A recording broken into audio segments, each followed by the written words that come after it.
Чебоксары присоединились к всероссийской акции «Студенческий десант». В ней принимают участие студенты ведущих вузов республики.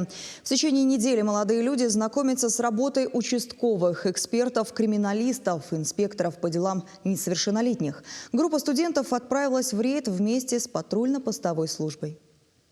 Наряд в количестве 66 сотрудников на инструктаж построен. Командир батальона майор Полец Смирнов.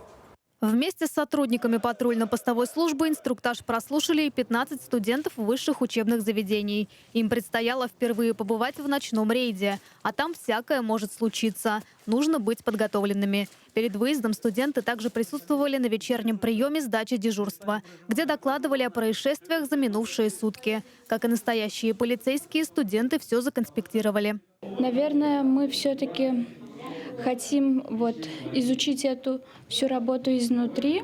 И в будущем уже это, я думаю, поможет нам определиться с профессией. Все-таки нам, как будущим юристам, хотелось бы, может быть, в дальнейшем тоже служить в правоохранительных органах. Добровольцы вместе с сотрудниками ППС проверили несколько круглосуточных разливаек в северо-западном районе Чебоксар и помогли доставить нетрезвых горожан в отдел полиции. Цель правоохранителей – не наказать нарушителей, а помочь им сохранить жизнь и здоровье. Мы хотели показать именно в своей работе, что проблемы граждан, семейные проблемы – это надо пропускать через себя. И мы хотели, чтобы студенты увидели это.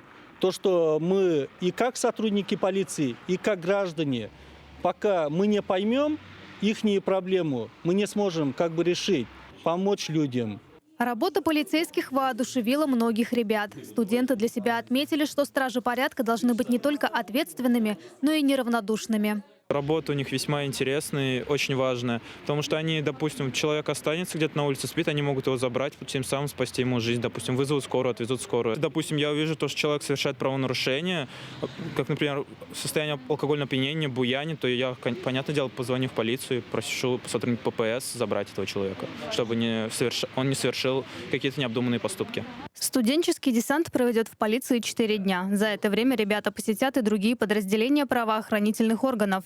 Встретятся с представителями служб и примут участие в работе круглого стола. Анжелика Артемьева, Алексей Енейкин, Игорь Ульянов, Вести Чувашия.